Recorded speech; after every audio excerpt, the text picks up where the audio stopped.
There are moments when you discover that peace is not negotiated with speeches, but with decisions. You sit down in front of your own life and notice the mark of too many expectations, too many concessions, too many times when you kept silent not to upset others. You believed that time, on its own, would order other people's behavior, that a good heart would be enough to awaken good gestures. But reality, sober and forceful, demands something else. First, your dignity. It is not a slogan, it is an intimate compass that brings you back to the exact point where you begin to take care of yourself. From there, everything else falls into place with a clarity that once seemed impossible, because judgment becomes purified and the weight of others ceases to dictate a sentence over your steps. Accepting hard truths about people does not make you cynical, it makes you an adult. Stoicism does not ask you to distrust everyone, it asks you to observe with precision what is in front of your eyes and to govern your response. Marcus Aurelius wrote that the best revenge is not to resemble the one who does harm. It is not about hardening your expression, but about refining your judgment. Epictetus insisted that it is not things that disturb us, but the opinions we form about them. Often the opinion that hurts the most is the illusion that the other will change just because you love them. When that illusion falls, love does not go out. Lucidity ignites to put it in order. This episode does not intend for you to raise walls against the world.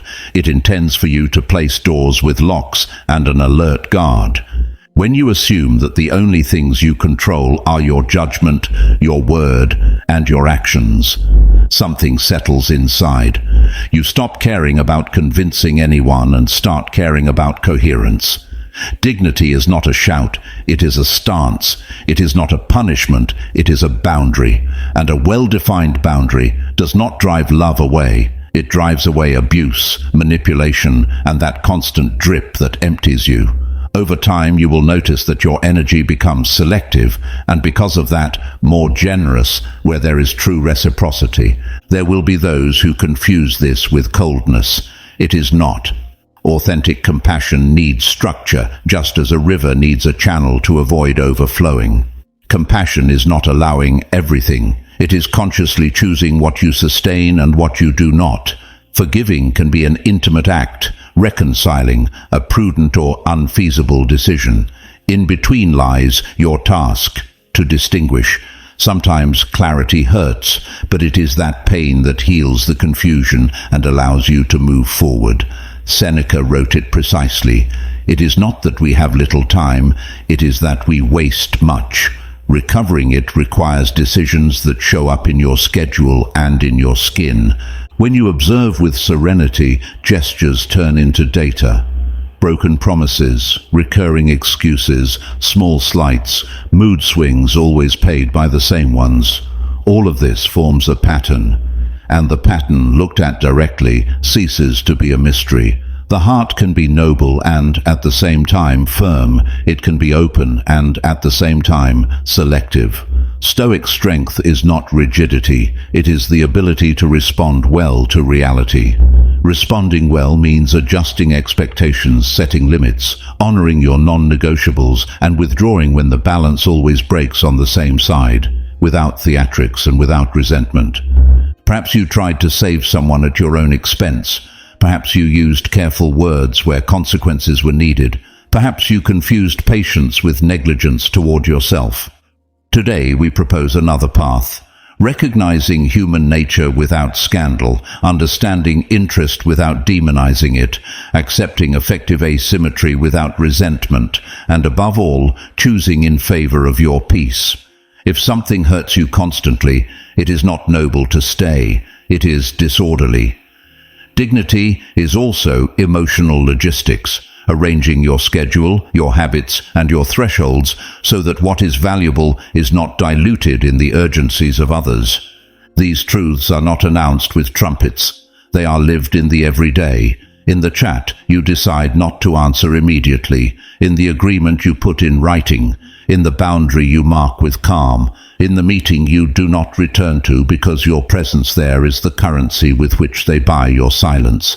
Each micro-decision gives you back inches of self-respect. and self-respect, practiced day by day, ends up being a light armor that does not weigh but protects. That lightness allows you to be without exhausting yourself and to withdraw without guilt. You will see that when you begin to act from clear standards, others' reactions will vary. Some will leave, others will try to negotiate, a few will adapt and look at you with a mix of surprise and relief. Finally, someone says what they think and does what they say. Do not worry about being liked. Worry about being well. The first is an unstable side effect. The second, a life project. That project requires small and repeated decisions that keep the helm straight, even when the waves demand complacency. Imagine for a moment that everything in your schedule, from conversations to commitments, pass through a simple filter. Does this preserve my dignity? If the answer is no, the decision is made. The filter does not turn anyone into an enemy. It turns you into the guardian of your own threshold. People may opine, speculate, label. You may assent or not. If something external disturbs you, remember Marcus Aurelius' teaching. It is not that which bothers you, but your judgment. Correcting judgment sometimes means putting distance. Other times it means saying no with serenity and staying in peace. What follows is a map, not a sentence. 10 sober truths, born from dealing with others and, above all, with yourself. They are not here to accuse, they are here to align your living with what you say you value. If there is reciprocity, it will flourish. If there is not, you will know how to withdraw in time without resentment or guilt. Dignity, when it is a compass, makes crossroads simple. And when the path is clear, the step becomes serene, even if the landscape around you is unsettled and others still live in noise. Breathe, observe, and decide. There is no rush, but there is moral urgency. In a world of speeches, choose acts. In a world of promises, choose consequence. In a world of noise, choose fertile silence. As Epictetus reminds us, freedom begins in the governance of oneself. Today, we do not come to change anyone. We come to remind you that your standard is only negotiable if you accept losing yourself. Guard your border, lighten your load, and walk. We begin. And if you forget, return to the compass. First, your dignity. Before we begin, I want you to declare your commitment by leaving in the comments, "From today, first my dignity." That phrase will be your reminder that you are here to set clear boundaries, not to accept empty words or actions that harm you. This is the moment to prove to yourself that you deserve respect, that your standard is not negotiable, and that your dignity is the first foundation of every healthy relationship. First, Stoic truth. It is not their words, it is their acts. Reality is not read in the speeches someone makes when everything is going well, but in what they uphold when everything becomes complicated. Words promise, acts prove. That is why Stoicism insists on looking at conduct repeated over time. It is there that character is revealed. If someone says they will be there, but they are not, that is the truth. If someone offers respect and takes it away at the first disagreement, they have shown you their real standard. You do not need to close your heart, you need to open your eyes. Looking at acts is not about collecting faults, it is about interpreting signals. The promise that never arrives, the apology that always comes late, the favor that asks for more favors, the praise that turns into control, the joke that humiliates without meaning to, all of these compose a line that connected draws a figure, and that figure, if you do not name it, devours you in installments. Epictetus would say that the harm is not in the joke, but in the concession you make every time you let it pass against your judgment. Your assent is the door. There are acts that build and acts that erode. Those that build do not need loudspeakers. They arrive on time, they honor agreements, they guard their word and sustain their tone when things grow tense. Those that erode always come with a brilliant explanation. Seneca warned that to lose time is to lose life. Every normalized failure robs you of time, and with it, clarity. When you get used to waiting for what never arrives, You also get used to abandoning what does depend on you, and that is too high a price. The most stoic gesture is adjustment. If you see acts that do not match words, adjust your decisions, not your dignity. Reduce exposure, redefine the agreement, translate promises into deadlines and responsibilities, or simply leave the scene if repetition has already pronounced its verdict. Marcus Aurelius asked us to distinguish between what is in our hands and what is not. The acts of others are not. The stance from which you respond is. Your standard does not need permission to remain intact. This is not about creating blacklists or living armed with suspicion. It is about practicing a criterion that protects you. When someone shows you who they are, believe them the first time. Not as a condemnation, but as a fact. You can wish good for that person and at the same time choose a different good for yourself. Love without criterion is a lamp without oil. It burns fast and leaves you in darkness. Criterion without love is cold metal. It cuts but does not build. Seek the right balance and defend it with acts. Also remember that you are being observed. Your coherence is an act that teaches without speeches. If you say your limit is respect, respect yourself in public and in private. If you say you value truth, hold difficult conversations without theatrics. If you make a mistake, correct it. The world takes note. And although you do not live for approval, you will live better if your conscience signs your decisions. In the end, words pass. Acts leave a trace, and that trace accompanies you when no one is looking. There is a practical way to bring this down to earth. Turn affirmations into verifications. You matter to me is verified with presence. You can trust me is verified with confidentiality. I count on you is verified with punctuality and care. Epictetus advised examining impressions before assenting. Do the same with others' declarations. Examine the evidence and decide the degree of access you will grant. Do not argue with a slogan, verify with a calendar, and with clear limits. When you affirm yourself in the act, you will notice that your language simplifies. You no longer need adornments or justifications. You say no, and it is no. You say yes, and it is yes. You are present, and it is evident that you are present. You withdraw, and it is evident because you stop being there. That simplicity, which seems harsh at first, becomes a deep courtesy over time. It prevents misunderstandings and preserves peace. As Marcus Aurelius wrote, "Let your word be straight as a line, and let your works follow it without noise." It is also necessary to recognize that acts speak even when you choose silence. Not responding to a provocation is an act that says, "I govern my impulse." Not calling again is an act that says, "I understood the message." Putting an agreement in writing is an act that says, "I take this seriously." Asking for forgiveness in time is an act that says, "I prefer truth over pride." Consciously choose those minimal gestures. They are small hinges that open great doors. There will be moments when your acts contradict you. No one is exempt. What matters then is immediate correction. Seneca recommended a nightly self-examination. Where did I fail today? What will I do differently tomorrow?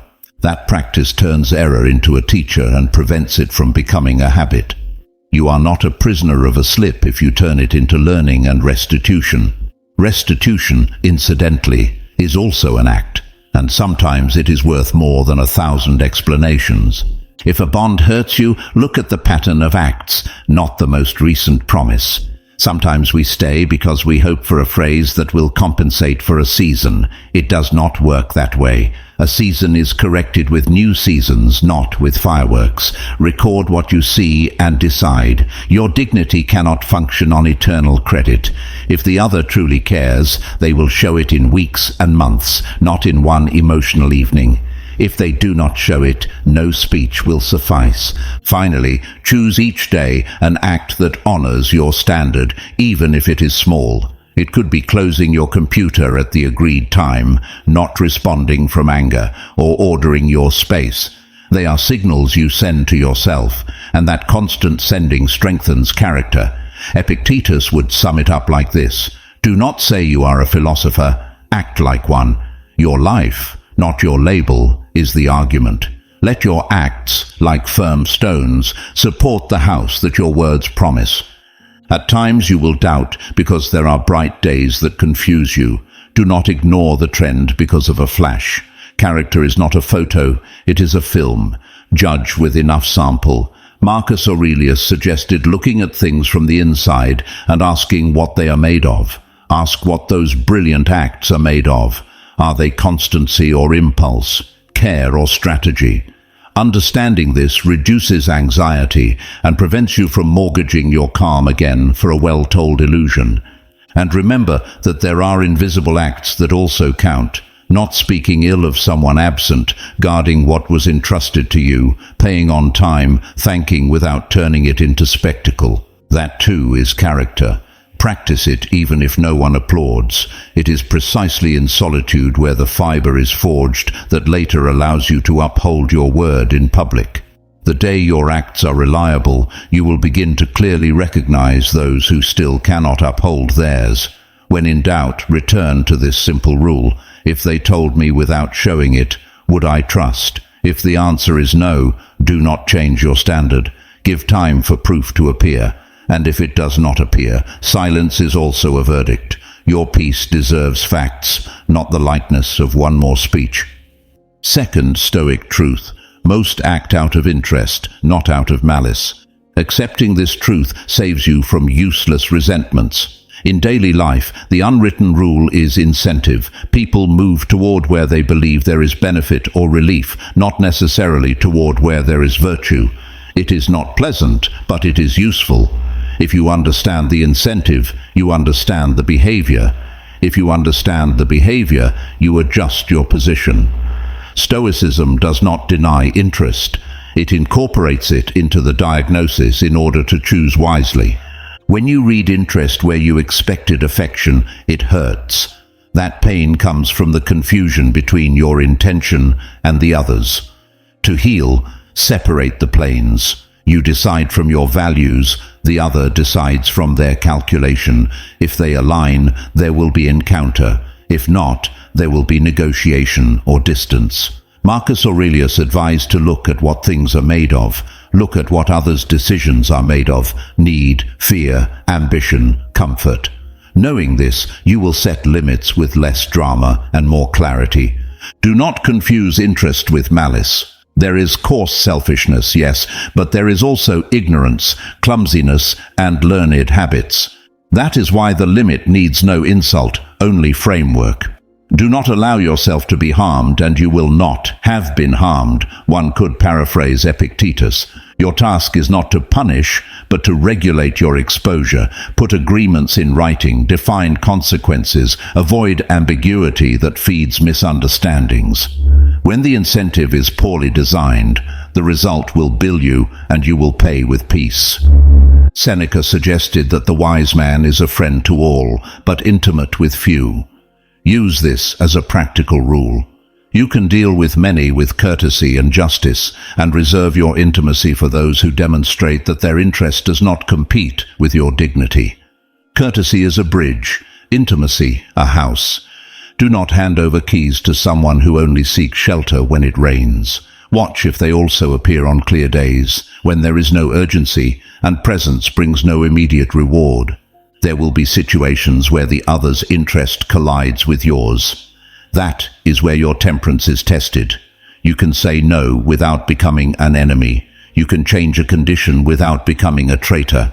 You can withdraw without becoming a judge. The guiding question is simple. What is the minimum justice that preserves my peace and at the same time does not harm the other?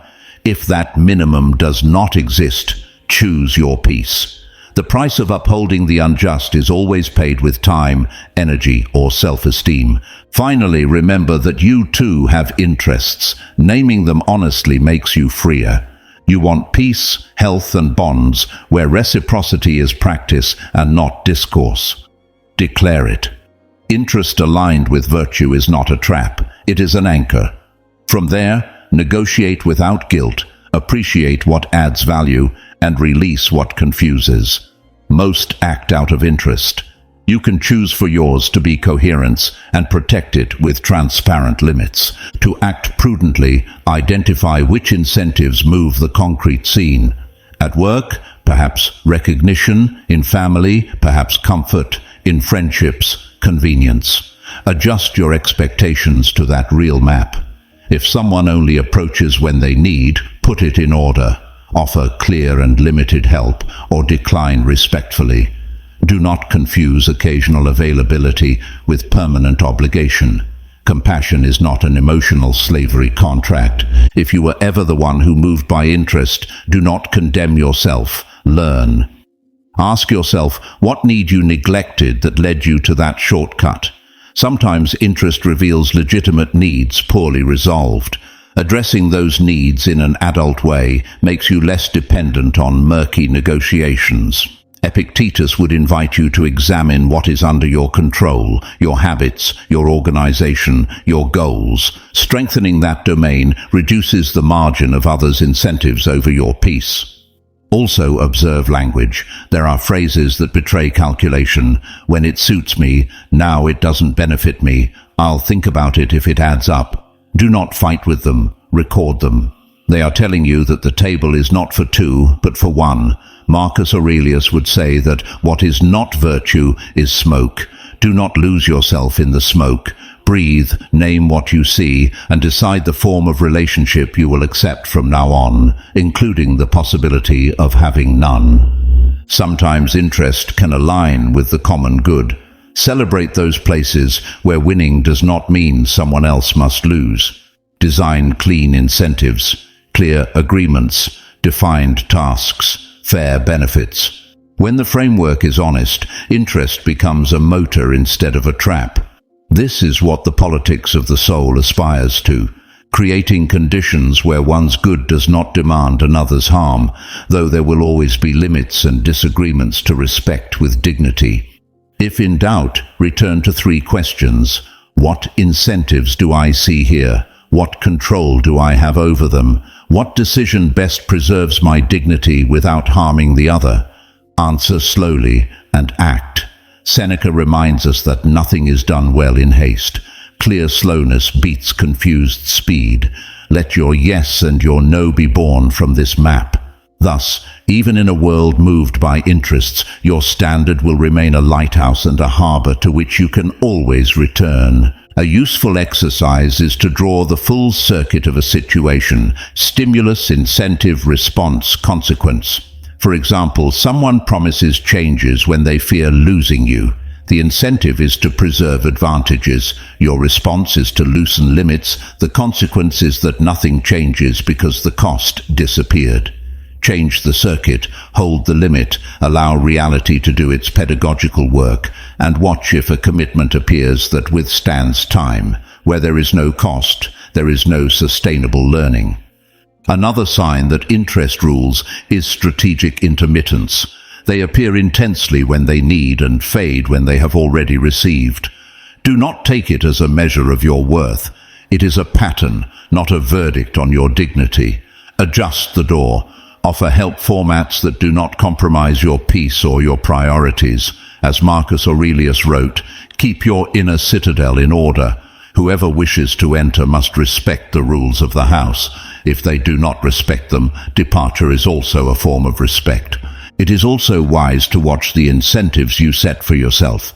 If you reward yourself every time you avoid a necessary conflict, you are reinforcing escape.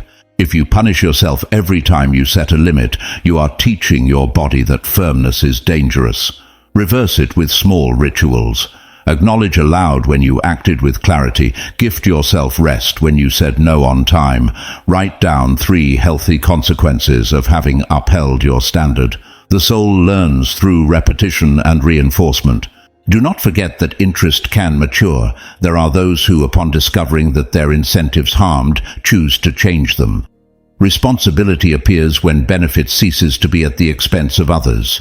If you see stable signs of that movement, recognize the effort and negotiate new agreements. If you see theater, remain free. Epictetus warned that nothing external obliges us without our assent. That lucid assent is your most powerful tool. Use it to open or close doors with serenity. Third Stoic truth: you don't matter to everyone in the same way. This truth seems obvious, but it hurts because it clashes with the fantasy of perfect reciprocity. You care for someone with your whole chest. To that person, you matter with only a quarter of theirs. It is not a crime, it is a difference. When you accept it, you adjust your emotional investment to the real level of reciprocity, and the drama lessens. Where there is balance, peace grows. Where there is chronic asymmetry, wear and tear grows. Asymmetry is recognized in details: who initiates, who sustains, who repairs. If you are always the one who proposes, cares, and fixes, you are financing a loan. Affection without minimum agreements becomes uncollectible credit. Marcus Aurelius urged us not to ask that what is external be as we wish, but to want what it is and act accordingly. If someone cares for you less, do not beg more. Choose better and redraw your commitment. You do not need to punish for loving more. You need to remember that the measure of your giving must not exceed the measure of your self-respect. Epictetus would say that you should love as a mortal, knowing that everything can change. Love with presence, not with a mortgage. If the other does not rise, you do not lower your standards to make it fit. Adjust time, access, and expectation. Sometimes true tenderness is to demand adult treatment that honors what you say you are worth. Seneca warned that friendship is tested in adversity and in prosperity. There are those who disappear when you lack, and those who disappear when things go well for you. Observe without theatrics. If the asymmetry is occasional, talk. If it is a pattern, decide. You can sustain a bond with less frequency and more truth. You can maintain courtesy and withdraw your investment. You can keep affection and close the door of intimacy without adding resentment. To measure justly, change the question from "how much do I feel" to "how much do they care?" Care is seen in specific gestures: attention, availability, consistency. Do not confuse intensity with commitment. Intensity is a flare, commitment is a steady lamp. The first dazzles and fades, the second illuminates and accompanies. Let your decisions yield not to the fireworks of one night, but to the clarity of a year. There is also silent asymmetry, disguised as good manners, but avoiding depth. They listen, but do not change habits. They promise, but do not adjust the schedule. They mention you in public, but are not there when hands are needed. The label is impeccable, but reciprocity does not appear. In those cases, there is no need for conflict. There is need for honesty. Place a condition on closeness: less access while there are no facts. Affection may stay. Access is not automatic. If you decide to stay in an asymmetrical relationship, do so with open eyes and with a review date. Agree on simple metrics: times, gestures, responsibilities, not to control, but to care. If the review shows the same imbalances, you will have obtained data to act without melodrama, and if there is real improvement, celebrate it with mature gratitude. Reciprocity can also be learned, but not at the cost of your permanent serenity. Remember that you too may be giving less than you receive. Accepting this without guilt makes you a better companion.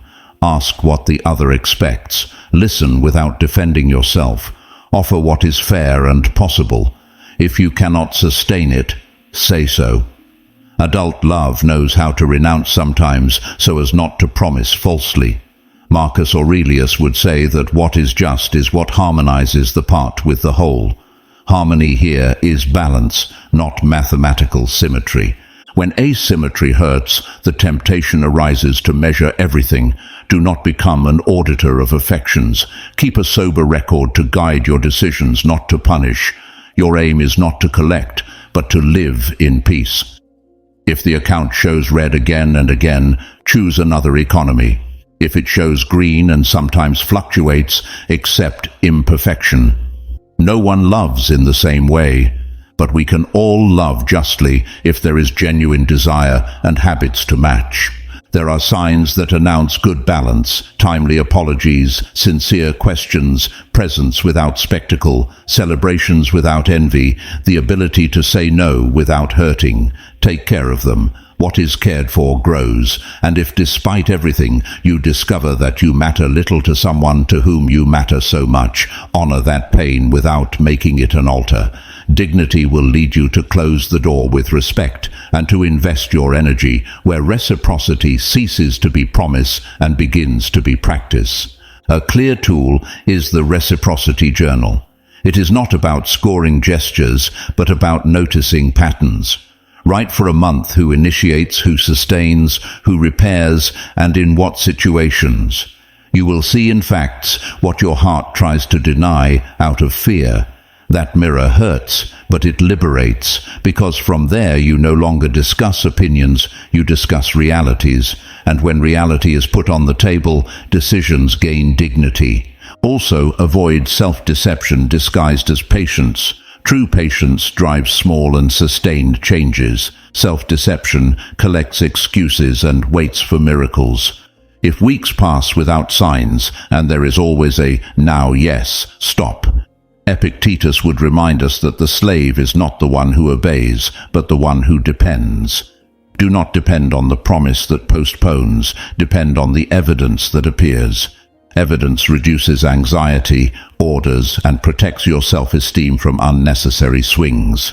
In family relationships, asymmetry may be anchored to old loyalties. Honor the history, but update the contract. You are not the child who had to please to belong. You are an adult who can love without vanishing. Set limits with respect, schedules, topics, favors. Clarity, though uncomfortable, pacifies in the long run. Seneca argued that the useful and the honest should not be separated. Let your honesty be useful to heal old scripts and open fairer spaces. In the workplace, measure reciprocity in terms of recognition, opportunity, and treatment. If you give more than is persistently acknowledged, negotiate with data and real alternatives. If there is no listening, consider moving your talent. It is not pride, it is vocational hygiene. Marcus Aurelius advised not to waste life on what is not essential. Your work takes many hours. Make it a place where exchange makes sense and dignity is not auctioned. Romantic love, because of its intensity, often confuses. Ask yourself if you love the person or the possibility. Loving the possibility inflames and wears down. Loving the person as they are orders and decides. If the person shows clear limits that do not align with yours, do not tear them down to fit. Harmony is not decreed, it is built between two. If there is not two, accept the truth and choose peace. Timely renunciation is a high form of care and self-love. Also, watch the micro-asymmetries that seem harmless. You are always the one who travels, always pays, always apologizes, always organizes. No single gesture defines the relationship, but repetition does. If you recognize yourself in that pattern, change one variable each week. Propose another logistics. Wait for another initiative. Place a reasonable condition. Whoever wants to will adapt. Whoever doesn't will reveal themselves without words. Clarity is recognized because it simplifies the schedule and the heart. When you achieve better balance, do not take it for granted. Reciprocity needs maintenance. Thank the gestures, acknowledge the effort, give feedback with care. Gratitude is not debt, it is fertilizer. And when the bond goes through bad days, remember the whole picture. Do not throw away for one stumble what has been built with months of care. At the same time, do not use good memories to justify an inequality that has again become the norm. If you find yourself begging, stop with tenderness. Do not insult yourself. Do not ridicule yourself. Breathe and return to your standard. Ask for what is fair and observe. If the response is silence, that silence contains information. If the response is defensive, that is data. If the response is sustained care, there is concrete hope. Whatever the result, choose paths that do not betray your heart. Epictetus would say that freedom consists in wanting what happens according to reason. Here, reason is dignity. And if you decide to say goodbye, do it with elegance. Thank what was good, name what was lacking, explain your decision without attacking. You do not need to win an argument, you need to close a cycle. Dignity does not need applause, it needs serenity. When you close, create space for the new friendships, new habits, new versions of yourself. What hurts today can become the threshold of relationships where reciprocity is no longer chance, but a shared choice. Fourth Stoic truth: what they say about you speaks more about them. What others say about you is rarely an X-ray of your essence. It is almost always a self-portrait of their fears, their desires and their limits. Stoicism suggests looking at those voices with the distance of someone watching clouds pass by. They are seen, they exist, but they do not define the sky. Marcus Aurelius advised not letting external noises drag the soul.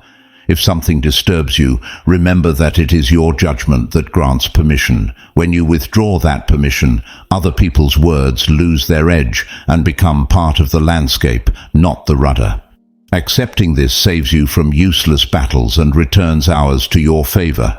It is not indifference, it is inner governance, that your judgment, not the chorus, sets the rhythm of your decisions. In practice, judgment becomes clouded when you are tired, hungry, or anxious. That is why basic care is a philosophical act. Sleep, eat simply, breathe deeply before responding.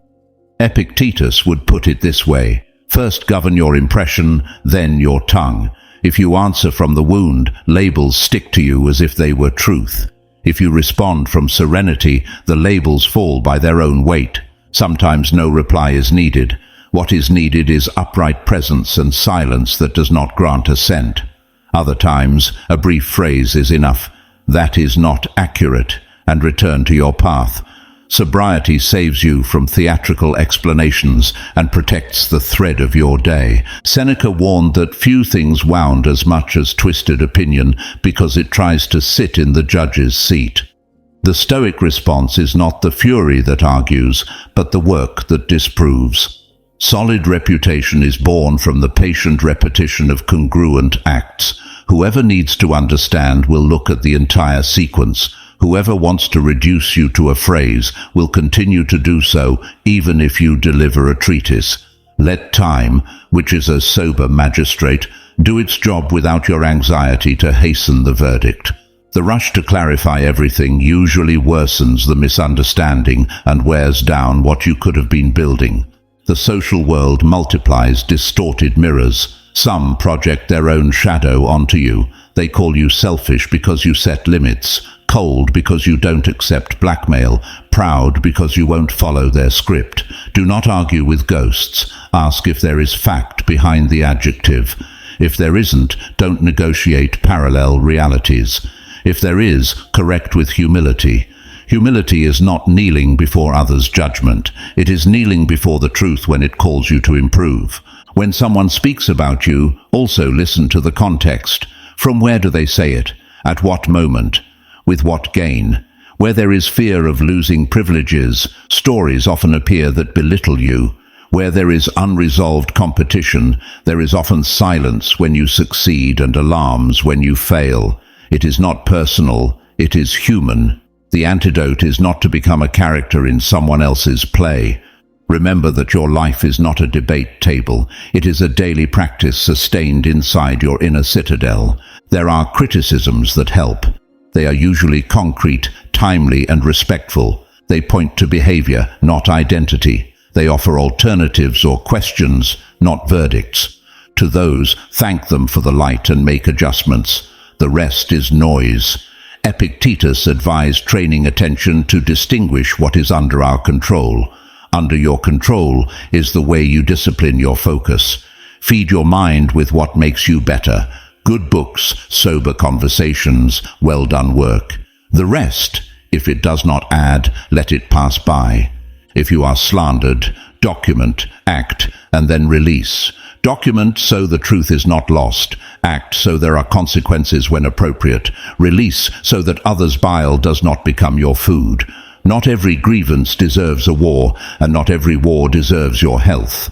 Marcus Aurelius repeated that life is short and the mission urgent. To cultivate character, serve with justice, and be grateful for what comes. Whoever wants to drag you into the mud will seek your reaction. Answer with work, not with mud. It is also true that sometimes it hurts when someone you esteem speaks against you. That pain is legitimate, but do not turn it into a compass. Ask for an adult conversation, look for facts, review your part. If there was a mistake, repair it. If there was not, say calmly that you will not accept a story that misrepresents you. More than once, setting limits clarifies friendships and unmasks conveniences. Love without clarity becomes a mortgage, and dignity cannot be paid in eternal installments without breaking the soul. Train your inner self so that praise does not govern you either. The compliment that elevates you too much tomorrow enslaves you to approval. Seneca advised that the esteem of others is a slippery good. If it comes, let it find you busy with what matters and not available to its ups and downs. Let your main joy be the quiet pride of doing what is right. The day fame pushes you, let it find a wall of habits and not soft ground that shifts with the wind. A simple tool: when you hear something about yourself, translate it into learning or discarding. Learning when there is fact and possibility of improvement. Discarding when there is only projection and noise. Do not remain in the limbo of rumination, because there the mind invents scenes and dialogues that never happen. Land in the present. Breathe. Ask, what is in my hand today? Sometimes it is an apology, sometimes a limit, sometimes to keep going. To keep going is also a philosophical answer when the path is already clear.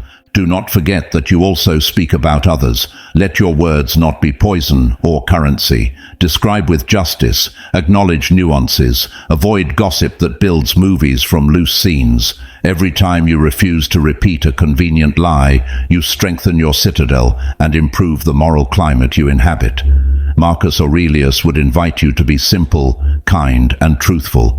Choose that triad as a rule, even when no one rewards it immediately.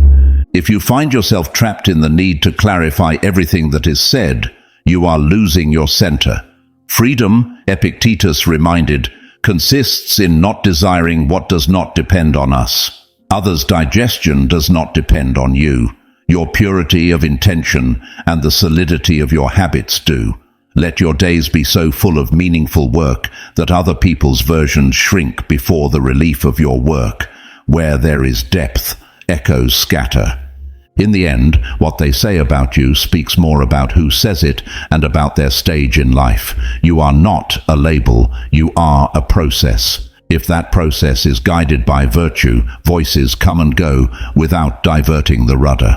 Words can accompany or hinder, but the course is sustained by your daily practice. Getting up and doing what you said, saying what you think without wounding, correcting when you fail, and being grateful when you succeed. That is the biography that ultimately matters, the one that does not need theatrical defenses because it is written with acts. And when others' judgment is unjust and powerful, trust in constancy. Constancy is a kind of muscled patience. It is not passivity, it is oriented persistence. Sometimes it takes time, but it arrives. Then you will understand that protecting your peace was not about winning arguments, but about not losing your axis. The rest, even applause and boos, are effects of the weather. You, meanwhile, hold the steady flame of your purpose and let the smoke be carried away by the wind. Walk lightly, breathe deeply, and continue. Now, fifth Stoic truth. Not everyone can give you what you expect. Accepting that not everyone can give you what you expect is not renouncing love. It is freeing it from an impossible burden.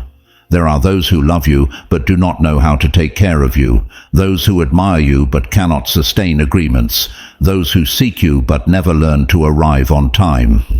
Stoicism proposes starting from facts and acting accordingly. Marcus Aurelius noted that what does not depend on you must be received with calm. The capacities and will of another do not depend on your desire. Seeing this with sobriety eases anxiety, reduces illusion, and brings you back to the part that is yours. Deciding what format of closeness is healthy, how much access you grant, and what standard you uphold without guilt or the hero's banner. Inflated expectation becomes a trap. You expect depth and receive superficiality. You expect constancy and receive intermittence. You expect loyalty and receive convenience. Epictetus insisted that pain arises when we demand from externals what is not in our control. You cannot manufacture another's maturity or buy reciprocity. You can decide how much access you allow, what limits you set, and what habits protect your serenity. Where there is lack of ability, bring compassion and structure. Where there is lack of will, bring limits and consequences. Where there is lack of both, bring distance. Order does not punish, it guides. Sometimes it guides toward the other, sometimes toward the door. Distinguish inability from unwillingness. Inability deserves tenderness and gentle limits. Perhaps there are wounds, family burdens, or ignorance that prevent giving more. Unwillingness requires firm limits. There are those who prefer immediate benefit over the justice of the bond. Seneca reminded that the wise administer affections like a good steward, without waste or scarcity. It is not cruelty to measure, it is responsibility. Giving less can be the most loving act when the alternative disorders your soul and turns your home into a hallway for others' dramas that do not seek solutions, only a stage. Use concrete examples. That friend who promises to talk and never shows up. That partner who listens but never changes habits. That family member who asks of you but is absent when you need. Ask clearly, with times and measurable conditions. Whoever can understands and adjusts. Whoever cannot says so and another format is agreed upon. Whoever will not invents detours. Detours are data. Marcus Aurelius said that truth is recognized by its simplicity. If your map is still a labyrinth, you already have the answer. You are wasting life deciphering the obvious instead of living what you already know. You too can be on the side of not being able. Admitting it humbles pride and frees you both. If today you cannot sustain certain demands, say so without adornment. Offer what you can and accept the consequences of your limits. You avoid the cruelty of over-promising and systematically failing. Seneca suggested that what is honest is useful. Clarity given in time prevents debts of the soul. Do not define yourself by what is lacking. Commit to learning to give better and to ask better at a human pace and without self-deception. Grieve what was not. Mourning a legitimate expectation is healthy. You had imagined shared celebrations, steady presence, the simplicity of mutual care. Allow the pain without manufacturing villains. Be grateful for what was, name what was missing, and let go of what no longer stands. Epictetus would propose returning to the present. What is in my hand today? Sometimes it is reducing closeness, sometimes it is ending, sometimes it is staying with new rules. Any option is better than the purgatory of eternal waiting. Practice affective economy. Diversify your supports. Friendships that add meaningful work, nurturing habits, spaces of service that expand. The fewer emotional monopolies, the more freedom. Marcus Aurelius wrote that the soul is colored by thoughts. If you feed your mind with gratitude and discipline, you will see opportunities where before you only saw lack. Asking without begging and giving without emptying yourself is an art trained with small, repeated daily decisions. When you decide to stay, set reviews. 3 months, 6 months, 1 year, not to police, but to care. Review facts. Were there changes? Did consistency appear? Is the burden and the celebration shared? If the balance continues tilted to the same side, choose your peace. Virtue does not demand that you immolate yourself. Seneca warned that what is useful and what is honest should not be separated. Upholding dignity is useful for you and honest for the other, who stops living on infinite credit that no one can pay. When real signs of growth appear, celebrate them without naivety. Authentic change is seen in weeks and months, not in fiery speeches of a single evening. Epictetus advised looking at repetition more than at brilliance. If you see presence without spectacle, apologies given in time, schedule adjustments, and new habits persevering, recognize the effort. Gratitude is not debt, it is nourishment. Nourish what blooms and prune what invades. That gardening of the soul keeps your space clean and your heart dignified. Finally, remember that accepting this truth does not make you cold, it makes you responsible. Not everyone can give you what you expect, and even so, you can live surrounded by good if you choose with discernment. Name what you need without shame: respect, coherence, shared joy, sober loyalty. Do not lower your measure out of fear of being alone. Neither raise it to an unreachable fantasy. Stoic temperance draws a path of affectionate realism. Walk it with firm step, and let yourself be found by those who can walk with you. In that company, reciprocity will not be miracle, it will be practice. On that ground, your heart rests and flourishes. Whoever can, learns and proves. When you deny the truths about people, you remain trapped in a cycle of disappointments. You expect coherence and receive excuses. You give everything and receive crumbs. And while you insist on believing that one day they will change for love or for promises, the only thing that changes is you. You wear down, lose clarity, and get used to living with less than you deserve. That is why subscribing is no small gesture. It is your decision to stop deceiving yourself, to open your eyes and accept the truths that hurt, but liberate. Here, you will not hear stories to sweeten reality. Here you will receive every week Stoic reminders and tools to set boundaries, recover self-respect, and no longer hand your peace to those who do not know how to care for it. Not subscribing means continuing to wait for others to give you what they cannot or will not give. Subscribing means choosing your standard, learning to protect your dignity, and building fairer relationships from clarity. The truth is harsh, but dignity is harsher. And if you made it this far, you already know this is your moment to choose. Remain in the cycle of disappointments or train the lucidity that will make you free. Do it now. Subscribe. Because each episode can be the word, the strategy, or the teaching that keeps you from lowering your bar again. Your life was not made to endure the unacceptable. It was made to be lived with dignity and temperance. Sixth, Stoic truth. Whoever wounds also carries pain. Whoever wounds also carries pain. Accepting this truth saves you from two extremes, justifying everything in the name of another's wound, or turning yourself into a stone that does not feel. The Stoic view is different. It understands the origin without denying the effect, and from there chooses the response that preserves dignity. No one is born knowing how to love. Many learned only how to survive. Where there was tenderness, they had to raise defenses. Where words were needed, silence appeared. Where care belonged, fear took root. To see this is not to romanticize the damage, but to stop fighting shadows and begin to order your own part. Compassion, to be virtue, requires limits that contain it.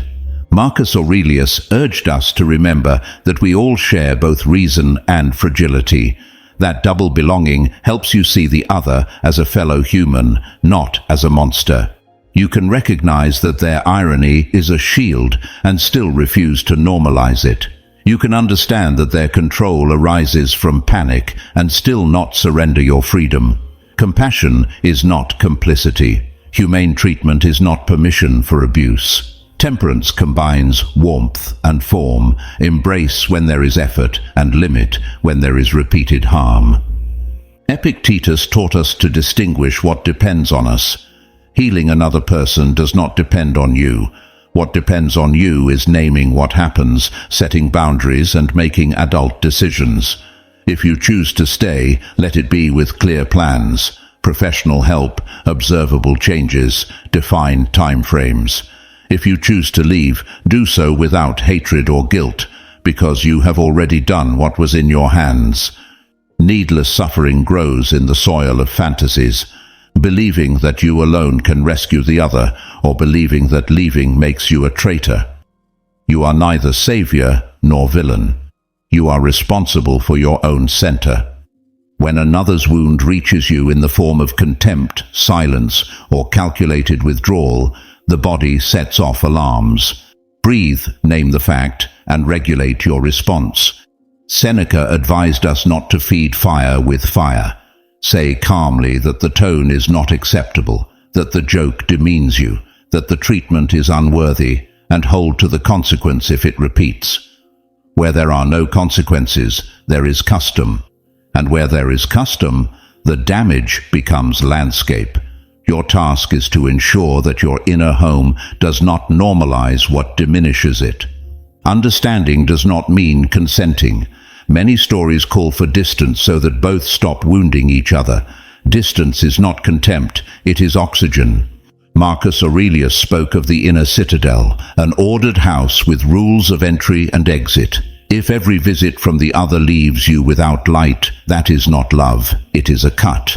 To love sometimes means to close the door and wish well from afar. Whoever wants to find you must learn not to break your windows. If they do not learn, farewell will be the highest form of respect. You too can wound. Admitting this makes you more just. Ask yourself from what lack you raise your voice, from what fear you withdraw your body, from what pride you refuse to apologize. Repair is not spoken, it is done. Changing the tone, adjusting habits, keeping promises, returning what you took, listening without interrupting. Epictetus summed it up in a simple command.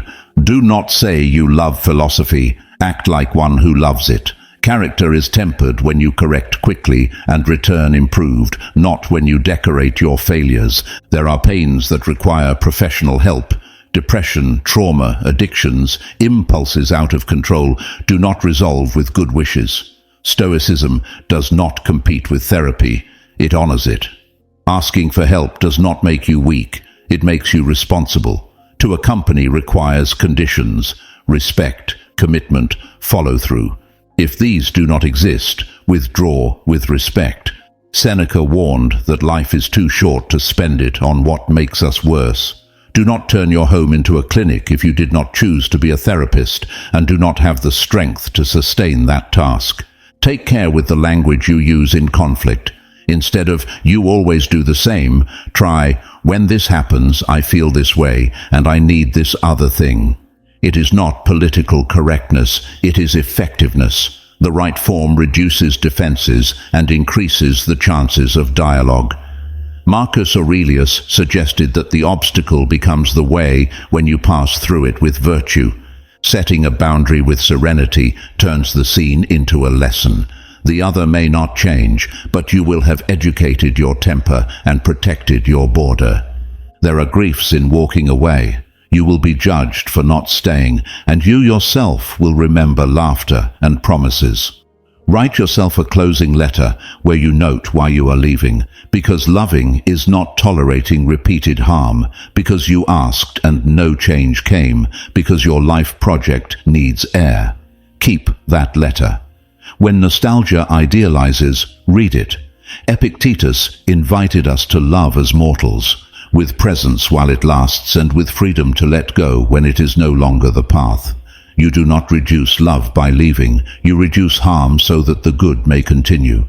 If you decide to remain, set rituals of care, a daily journal at dusk to examine the day, conscious breathing before every difficult conversation, monthly review of agreements and progress, spaces of rest with friends, time without screens, patience that serves, sustains processes and evaluates results, patience that destroys, covers uncomfortable data. Act with time and without haste, but act. Inertia is a cast on the wound. It seems to protect, but it prevents healing. Over time, you will discover that many attacks are cries of pain that did not know how to speak. You are under no obligation to translate them forever. You can recognize the cry and say, "Not here." You can understand the story and still require form. You can wish well and set distance. Justice is not vengeance, it is framework. When you grasp this, your strength gains gentleness, and your gentleness gains limits. That blend is temperance, the serene metal that does not cut out of whim and does not bend out of fear. Hold to this truth without turning it into an alibi.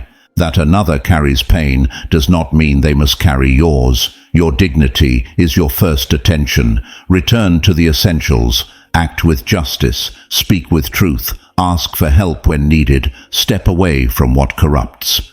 Marcus Aurelius urged us to stop talking about the good man and be one. Being one here means protecting your peace and at the same time not adding unnecessary pain to the world. Sometimes you will save the relationship on the edge. Other times you will honor it with closure. A final practice. When you notice someone hurting you, ask yourself 3 sober questions.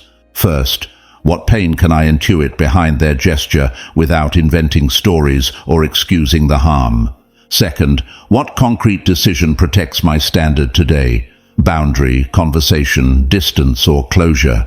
Third, what learning do I take to avoid repeating this circuit?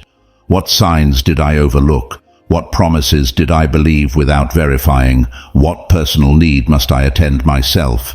Write it down. Paper cools the mind and orders the soul. If you see patterns, set consequences. If you see progress, acknowledge it. If nothing changes, make space and move on. Seneca warned that we lose more by indecision than by error. Indecision prolongs harm and teaches the other that there is no cost. Your calm is not passivity, it is direction. 7th Stoic. Truth. They change more by consequence than by advice. Change is not a speech, it is a cost. Most people do not transform habits through moving talks, but through the sober experience of consequence. Stoicism understands this without cynicism. It is not cruelty to allow reality to teach. It is respect for the order of things. Marcus Aurelius reminded us that nature works without noise and that everything finds its measure. If you carry the weight that belongs to another, you cancel their lesson. If you rush to cushion every fall, you turn yourself into the mattress of a story that no longer asks why it keeps stumbling. Stepping back is not abandonment. It is allowing the necessary pain to teach what advice could not. Whoever learns through consequence builds foundations. Whoever collects advice without friction builds facades. When you become a permanent advisor, advice loses its value. Words that once shone turn into background noise. Epictetus insisted that no one learns philosophy by listening to definitions, but by practicing habits. The same is true in emotional and work life. If after every broken promise you offer the apology, you are manufacturing immunity to consequence. Seneca warned that those who avoid effort do not desire the good, they desire its fruits. If the fruit comes anyway, without sowing or pruning, the soil is impoverished. Do not feed that infertility with your overexertion. Whoever truly loves does not remove the law of the field, they honor it. Allowing consequence is not revenge. It is an adult framework that separates yours from what is theirs. You stop making advance payments for debts that are not yours. Stop cleaning scenes where it was not you who threw the glass to the ground. Stop justifying absences with your double presence. Marcus Aurelius urged us to look at the substance of things. If a behavior produces harm, let the harm return to its origin so that its real cost may be understood.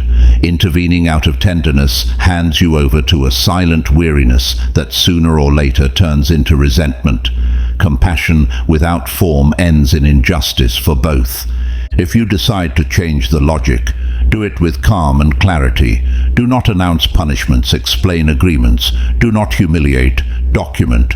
Do not threaten, carry out what was agreed. Few gestures are as educational as fulfilling a consequence that was announced in a serene tone. Epictetus advised that the free man is the one who governs his own choices. To choose to hold a boundary without shouting is training in freedom.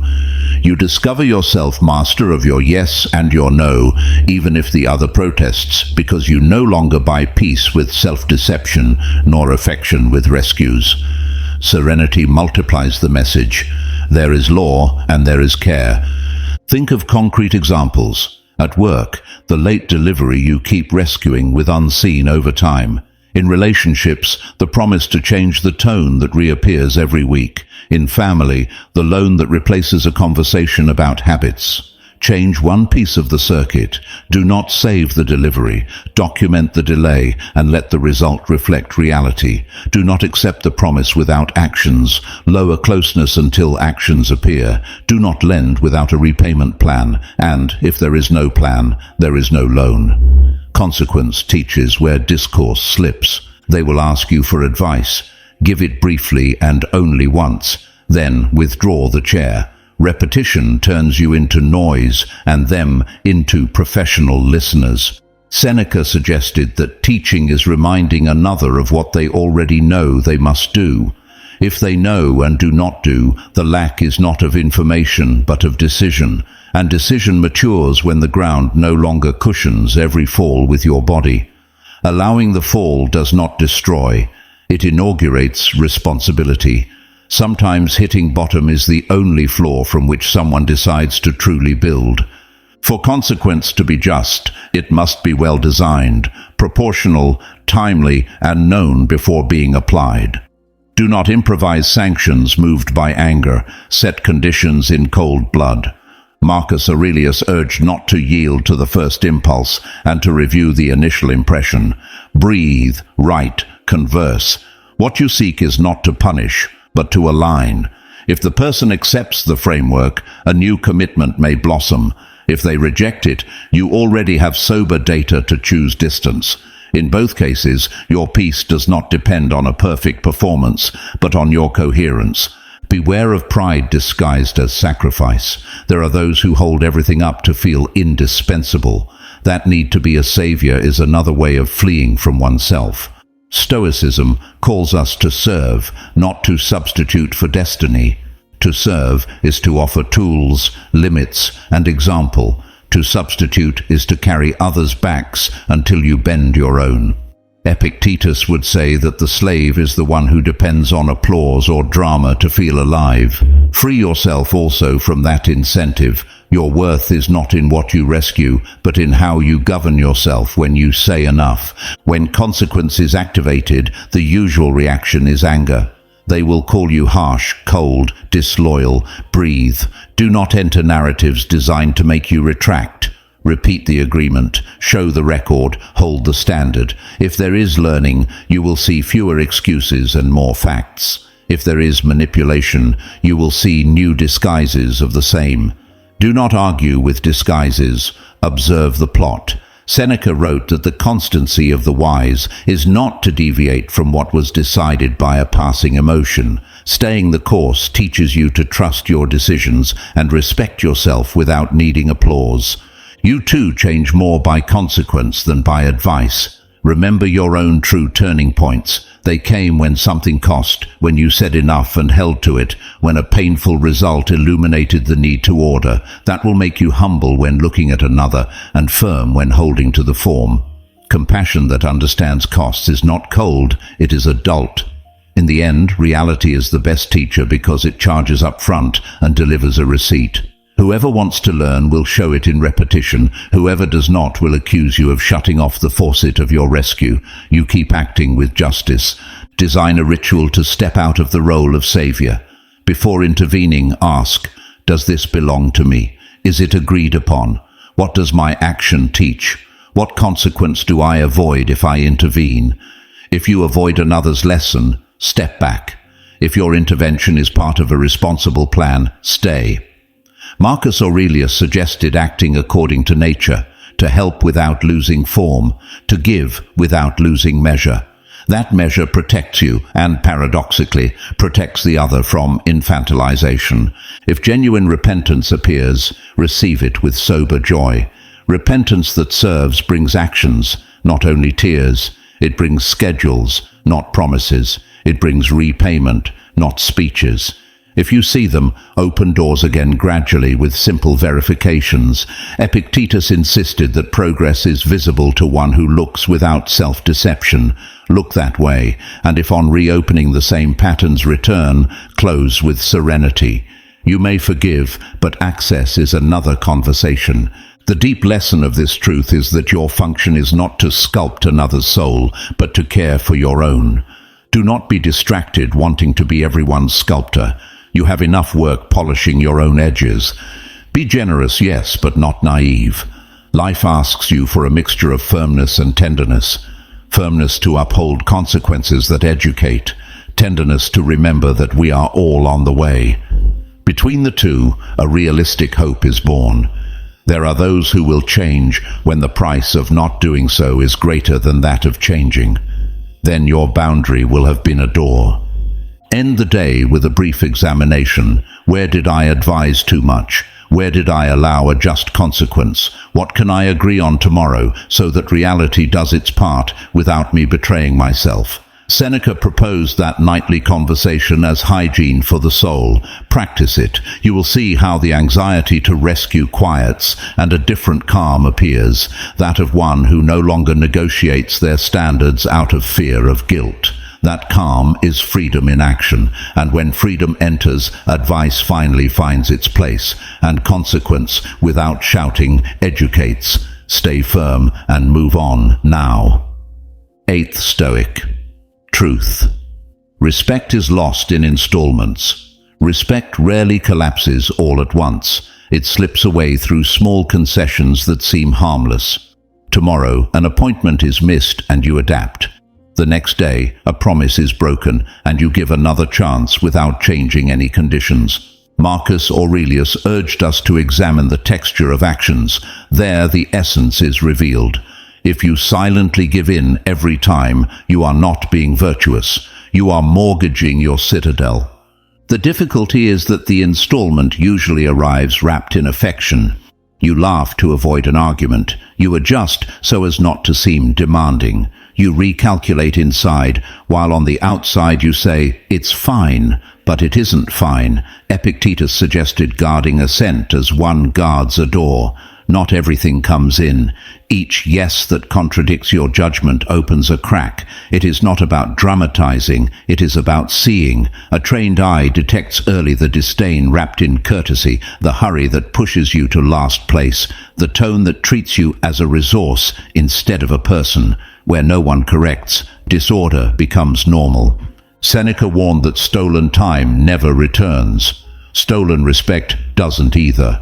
Recovering it requires a sober act, correcting early with calm and firmness.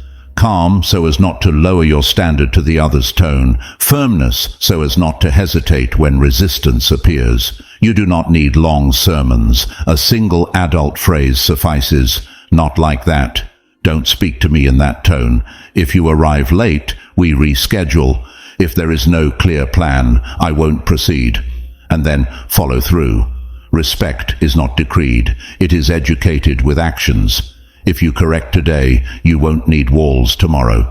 The mechanism of loss in installments also operates within you. You speak poorly to yourself when you fail. Postpone what is important. Accept small disorders that become the landscape.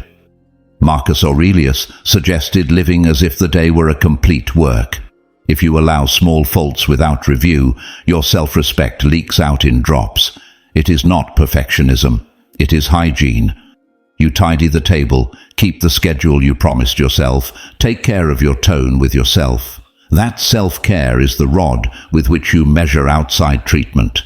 Whoever treats themselves with respect detects disdain from afar and does not buy it. Micro-disrespects hurt more because they seem insignificant. You cannot find proof, and the mind gets confused. That is why it is useful to document. Note dates, agreements, incidents without drama. The record cools the conversation and frees you from arguing perceptions. Epictetus insisted on presenting reason with facts as they are. Facts, not assumptions. When you lay data on the table, the installment becomes visible and correction stops looking like whim. Data halts the gas of manipulation. At work, respect is preserved with simple rules: clarity of roles, explicit deadlines, purposeful meetings, feedback without humiliation.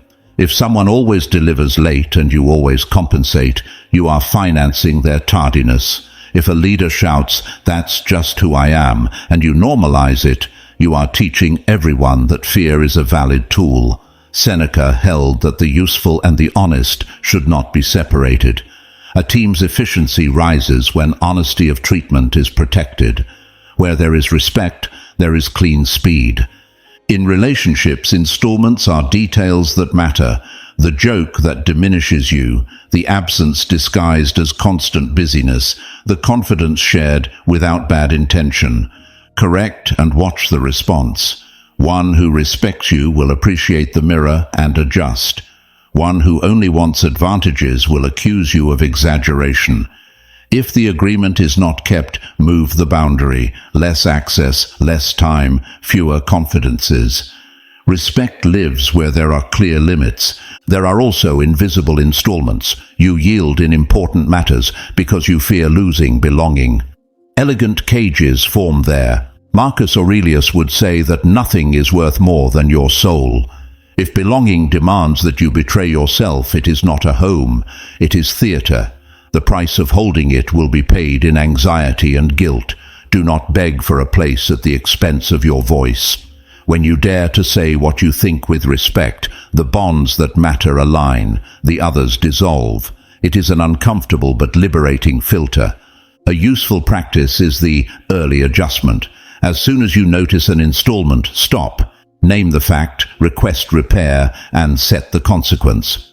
We agreed on 8, you arrived at 9, we reschedule. This humiliates me, I won't accept it and I'm leaving.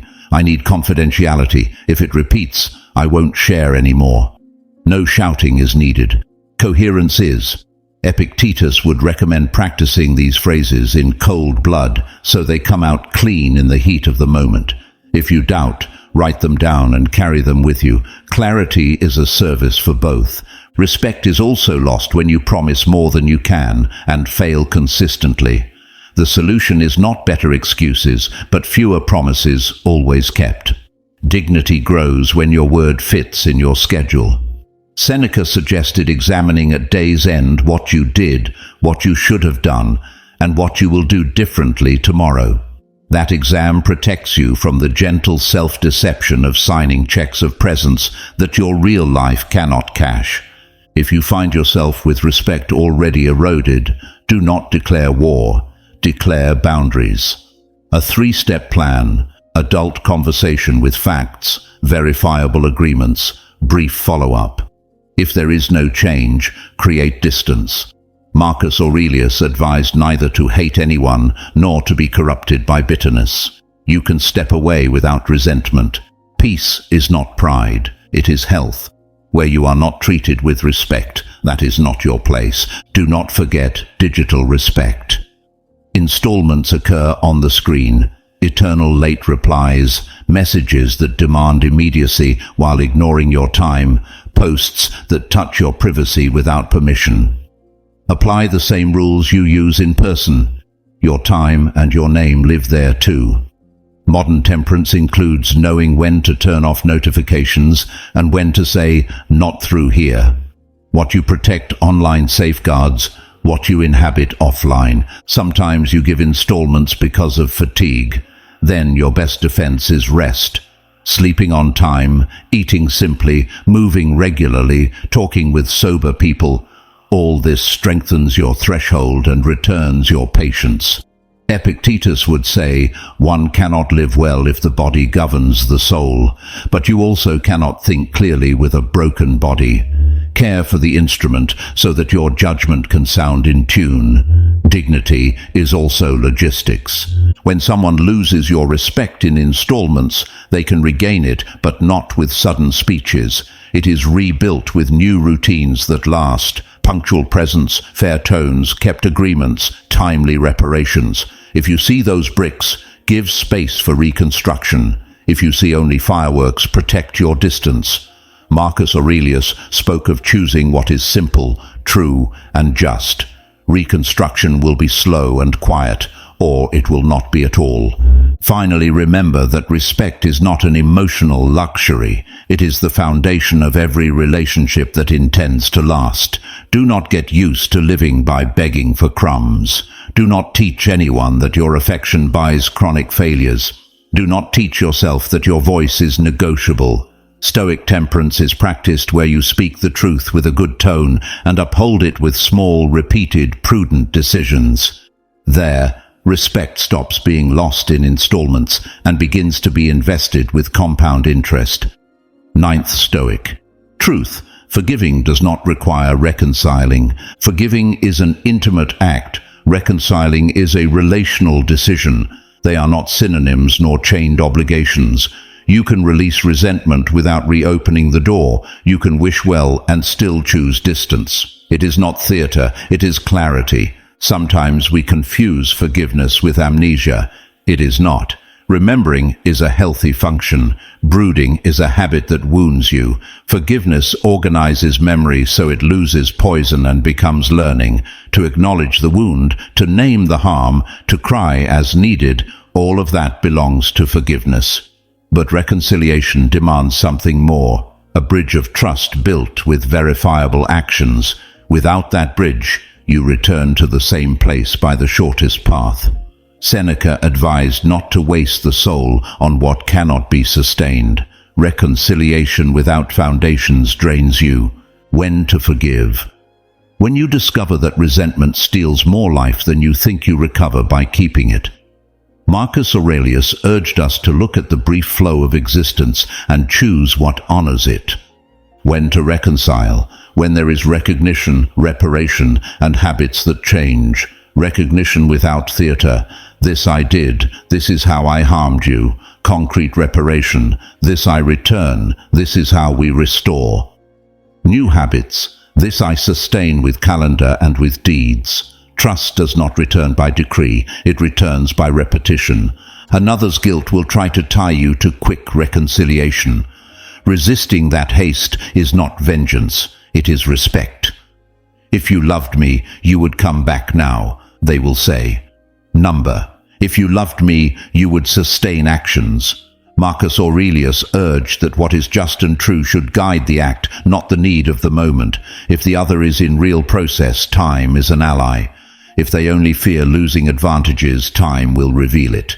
Your calm is a test. Forgiving does not require denying boundaries. You can say, I forgive you and I won't return. I wish you well and I won't accompany you. I release what I did to myself by hating you and I walk another path. Reconciliation requires two. Forgiveness requires one. That one is you, deciding not to let the offense steer your emotional calendar. There are wounds that heal better from afar, families that confuse love with invasion, friendships that confuse loyalty with silence before injustice, couples that confuse passion with control. Stoicism does not ask you to endure everything. It asks you to act with justice, also with yourself. If reconciliation compromises your peace or your safety, it is not the path. Your freedom is a responsibility to guard your door so that good may dwell there. How do you forgive? With sober acts directed toward yourself. Write what happened without adornments or euphemisms. Name what part was yours and what part was not. Give thanks for the good that was. Acknowledge what was missing. Breathe through the anger without justifying it nor justifying the other. Ask for help if you need it. Marcus Aurelius urged us to return our gaze to the present. Today you must do what is at hand. Forgiveness lightens the load so you can do it. How do you reconcile? With written agreements, visible boundaries, and brief reviews. Not to live in a tribunal, but to protect what you are attempting to rebuild. Define thresholds. times, tones, unacceptable gestures. Establish consequences and follow them. If the one who harmed you is truly committed, they will welcome the framework because it helps them not to relapse. If they mock the framework, you already have your answer. The mockery is one more installment of harm, and you have already learned not to pay it. There are forgivenesses that are not announced. You simply stop speaking ill, stop watching over, stop imagining revenge, stop preparing speeches. You find yourself wishing well to the one who hurt you, and that does not confuse you. It confirms that your soul wants to be light. Seneca would say that what is noble makes no noise. The bridge may or may not be rebuilt. Your peace cannot wait for the other to cross. Forgiving also does not require forgetting justice. In some cases, it is right to report, to repair through legal means, to demand that rules be upheld. Forgiveness clears the poison from the heart. Justice orders common life. You can act legally without hatred, and you can forgive without naivety. Evil without consequences repeats. Compassion without framework deforms. Sometimes the obstacle is pride. If I forgive, it looks like I lost. You do not lose. You choose in favor of your health. Forgiveness does not exonerate the other. It frees you. Epictetus urged not to tie dignity to what others do, but to how you respond. Another obstacle may be idealization. If they changed a little, maybe it's enough. Beware of that mirage. Reconcile only when the little becomes much, sustained and humble. Stable changes, not flashes. Sober words, not dramatic vows. If the new habit exists, you will see it in the calendar, not in the promise. One way to check yourself is to listen to your body. The unripe fruit falls and is wasted. Give time to your process. Forgiving today may mean deciding not to return yet. For some, forgiveness will come as a result of understanding the pain behind the harm. He who hurts also carries pains, you saw earlier. Understanding may soften rigidity and make room for mercy. But beware of confusing understanding with automatic return. Compassion can say yes or it can say no. Seneca summed it up: what is useful and honest must go together. If returning is neither useful nor honest, do not return. Bless and move on. If you decide to reconcile, celebrate small and evaluate big. Small, so as not to pressure with expectations. Big, to see the whole picture. Set reviews: 1 month, 3 months, 6 months. Observe whether trust grows without being asked. See if reparation continues without reminders. Notice if care appears without spectacle. If something fails, return to the framework. And if it works, be grateful without turning it into eternal debt. If you decide not to reconcile, honor what was just the same. Give thanks for what it taught you, even the hard parts. Close with elegance, without insults, without vengeance, without campaigns. Silence is a form of dignity when speaking only reopens wounds. Sometimes the greatest good is keeping your spirit clean. Finally, remember, forgiving does not require reconciling. Forgiving is freedom. Reconciling is an option. Make peace with your conscience and with your path. If one day both cross again in truth, may they find you in peace, not on guard. And if they do not, let your peace not depend on another's key. Epictetus would say that happiness lies in wanting what happens according to reason. Here, reason is dignity. Choose from there and let time confirm what you chose. 10th Stoic. Truth. You do not control their character, only your standard. Renouncing the control of others' character is one of the strangest liberations, because at first it feels like a loss of power, and yet it is a gain of serenity. You have tried to persuade, to explain, to show with examples, to yield so as not to provoke, to delay decisions in the hope that time would work magic. Still, the other person remained the same in the essential: their habits, their way of handling disagreement, their relationship with truth and with commitment. Stoicism invites you to read that fact without drama. There are things that do not depend on you.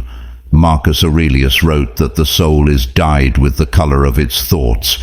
When you accept reality as it is, your thought changes tone and your energy ceases to be consumed in impossible battles.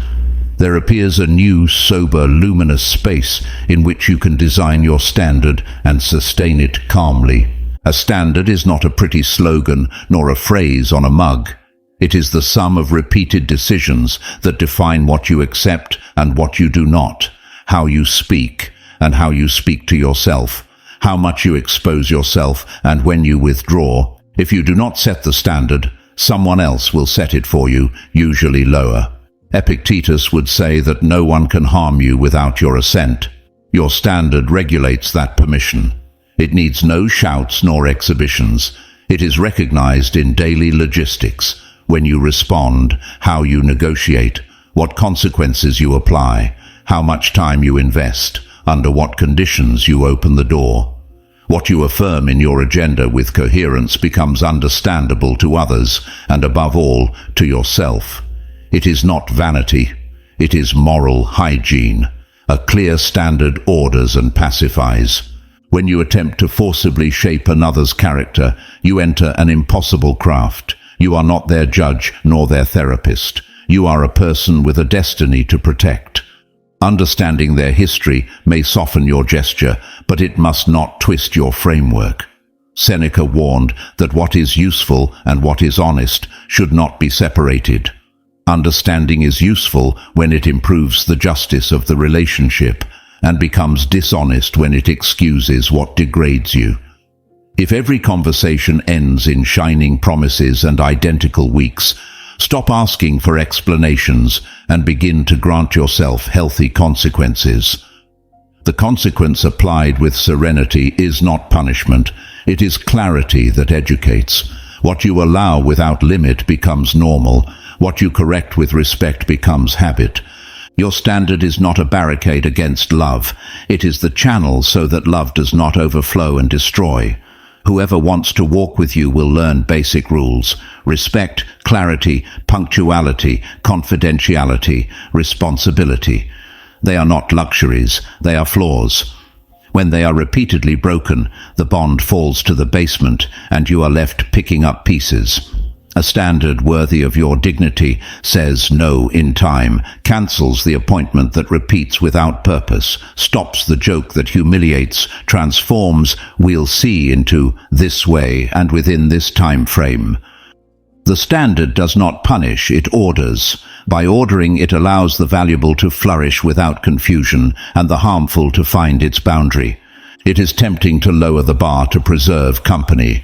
That trap costs dearly. You obtain presence without respect and noise without construction. The loneliness you feared arrives anyway, only accompanied. Epictetus would remind you that freedom is born when you desire what depends on you. What depends on you is the quality of your yeses and your nos. It depends on you to order your agenda so that what matters has its place. It depends on you to speak calmly, even when they set a scene. If you hold yourself there, you will see who can and who cannot grow with you. You will see where there is learning and where there is only consumption of your energy. Marcus Aurelius proposed living with simplicity, modesty, and firmness. Firmness is a muscle trained by foreseeing scenarios. Rehearse sober phrases. Do not speak to me that way. If it repeats, I withdraw. I prefer a written agreement. I cannot today. This protects me and you. They do not ask permission, they place form. At first they may call you rigid. Over time, those same people recognize the relief of dealing with someone who respects themselves.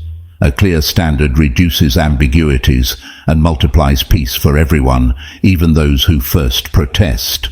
Form protects. Form is also charity because it avoids misunderstandings and saves poisonous accounts. Do not confuse standard with perfectionism. Perfectionism demands impossibilities and punishes harshly. The standard protects what is essential and corrects with humility. Do not look for impeccable beings, look for sufficient coherence. You also fail. That is why the standard includes your own examination, to ask forgiveness in time, to repair what you break, to keep what you promise, to adjust habits that take you away from your values. Epictetus summarized it with a simple command. Do not say you are a philosopher, act like one. If you ask for respect, respect yourself. If you demand punctuality, arrive on time. If you want truth, stop embellishing what suits you. The bar you use with yourself informs the one you present outward. That makes your framework credible. What to do when your standard and their character clash? Choose. Stop arguing about identities and speak of frameworks. This behavior does not fit here. If there is will, you will see visible and sustained changes. If there is none, you will see creativity to maintain the same with new names. Then move the door. Less access, less time, less intimacy. Distance is not a childish punishment. It is a health tool. Seneca would say that life is brief. Do not waste it taming what does not want to be tamed, nor punishing yourself for choosing with discernment. You may forgive, perhaps, but you will maintain reserves until facts restore trust. Affection may remain. Access is earned. Family and work are fields where this is tested daily. In family, simple standards, no shouting, no humiliations, clear agreements about money and times. At work, visible rules, defined roles, realistic deadlines, feedback without contempt. When someone crosses the line, act, document, converse, apply consequences. Respect without consequences is a slogan. With consequences, it becomes gentle law. If the environment does not admit law, admit to yourself the right to leave. Leaving is also an act of standard. You choose not to contribute to a climate that diminishes you and does not want to learn. Do not expect applause for taking care of yourself. At times you will lose stages, invitations, stories you thought necessary. What you gain is better. You will recover hours, rest, health, simple joy.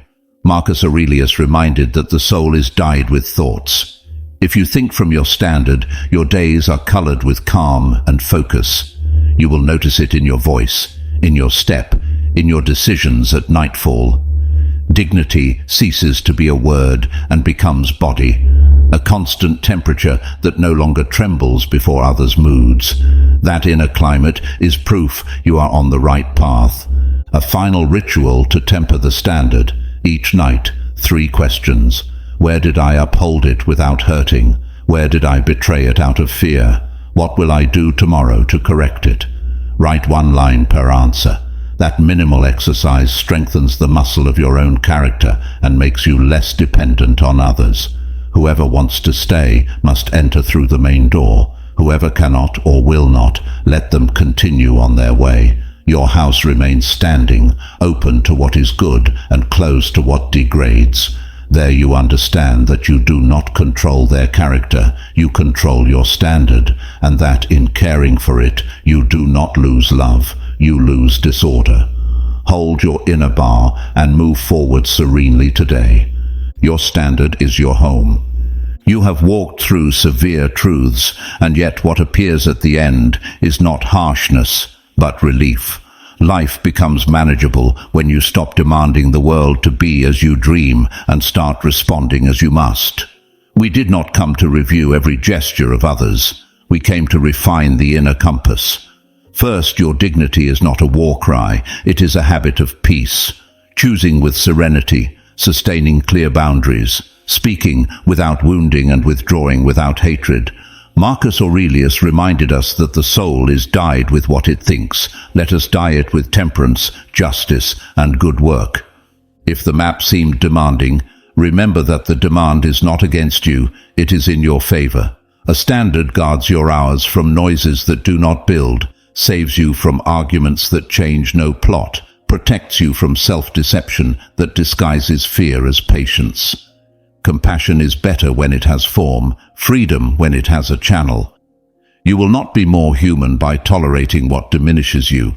You will be more human when you say no with a kind voice, when you put in writing what matters, when you withdraw from the scene that summons your resentment and enter only those that allow you to act with justice.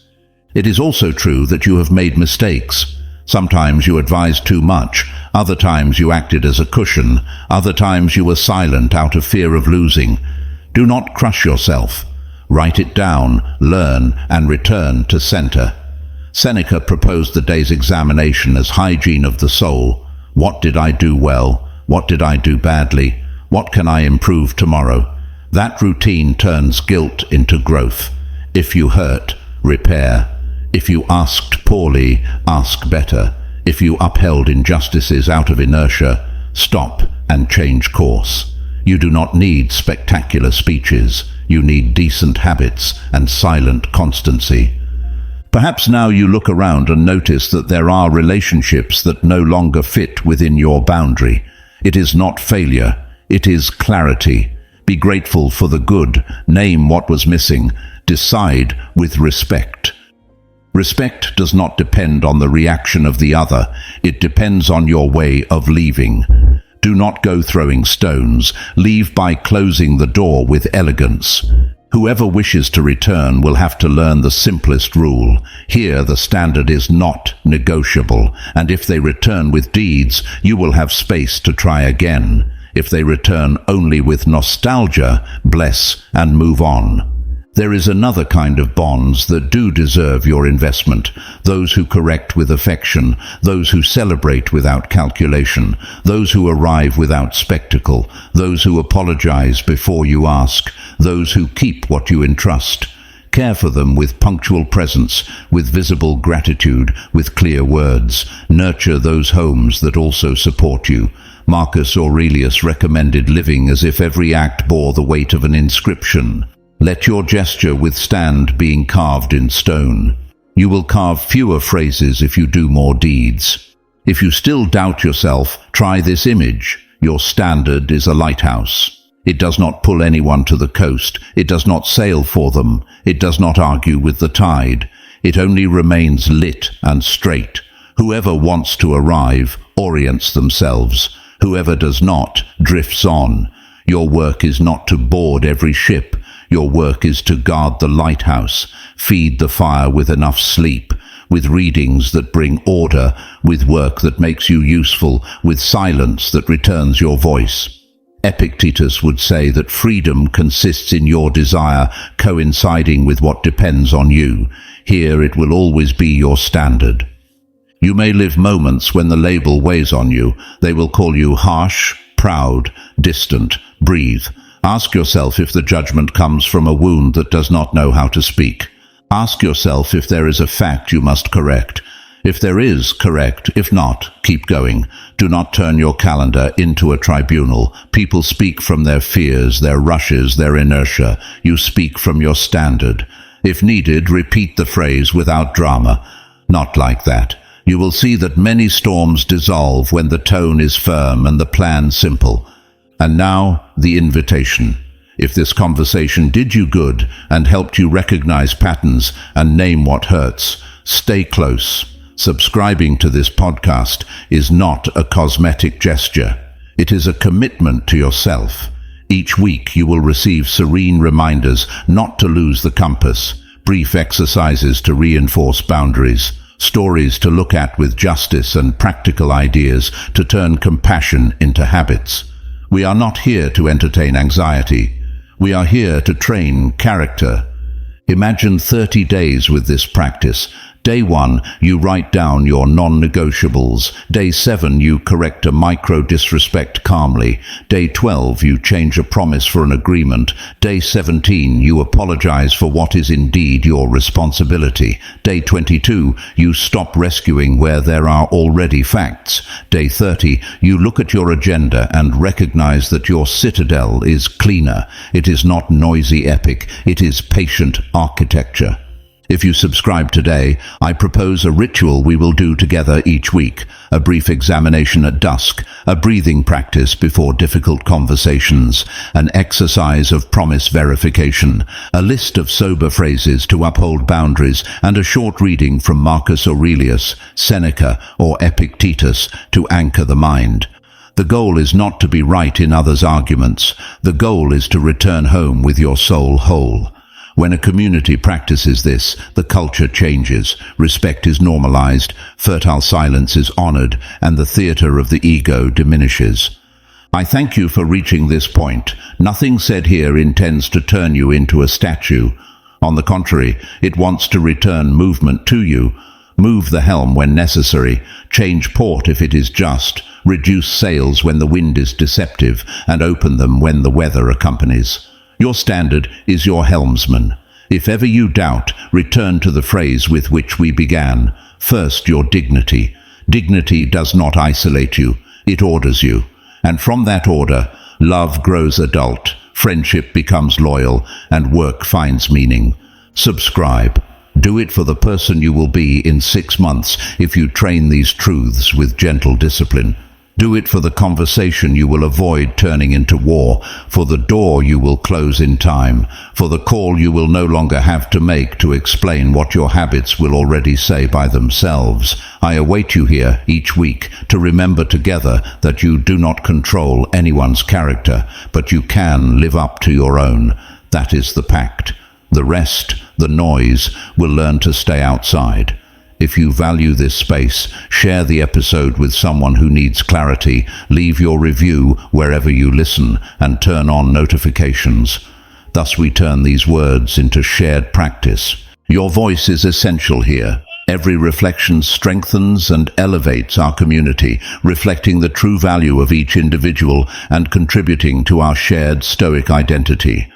The reflection that receives the most support will be set as the standard of this community of Stoic minds, a community that does not flee from pain but walks through it with courage, with wisdom, with honor.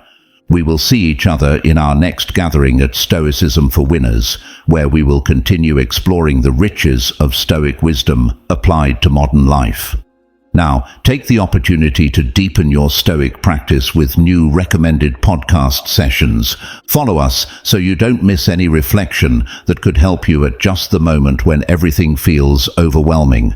Every Monday, Wednesday, and Friday, we publish episodes designed to accompany you when life feels heavy, when it's hard to stay calm, when you need a word to remind you who you are. Not following us is to risk missing exactly that lesson that could bring back the peace you have been seeking. Until we meet again, remember, you are the sole owner of your perception, the creator of your peace, and the warrior of your own battle. This is the legacy of Stoicism, the art of being invincible.